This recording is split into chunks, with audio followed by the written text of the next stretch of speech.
I'm Christine Frizzau in Washington, where plans continue being drawn up for negotiations to try to help end Russia's war in Ukraine. The war has threatened the stability of Europe and the international order as a whole. With new reports, President Trump is pushing for a deal before July 4th and his 250th anniversary of America celebration. But is that even realistic?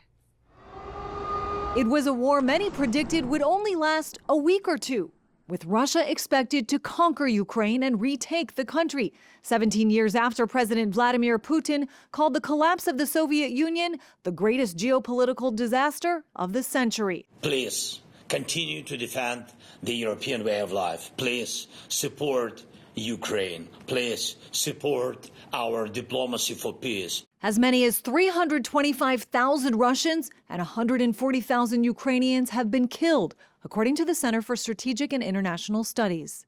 The United States and Europe at first pledged unwavering support with money, weapons, and a sanctions strategy targeting Russian oil. But with China and India picking up the slack, Russia is reportedly exporting more oil today than it was when the war began.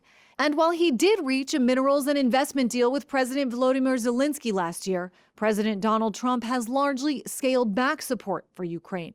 And just this week, the EU failed to reach a deal on providing a $100 billion loan to Kyiv, plus more sanctions. Hungary standing in the way.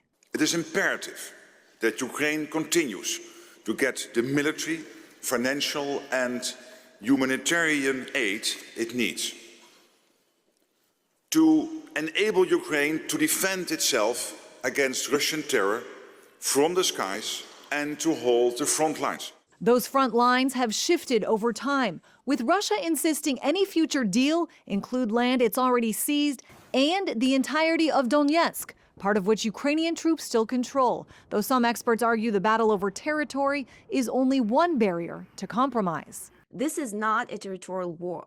This is really an ideological war in which Putin is trying to ensure he controls Ukraine, that Ukraine is part of Russia's spheres of interest. Here in Washington, there are reports President Trump is pushing for a Russia-Ukraine peace deal to be reached by July 4th, in time for America's 250th anniversary celebration, as multiple rounds of negotiation have already occurred so far, with no end to the war in sight.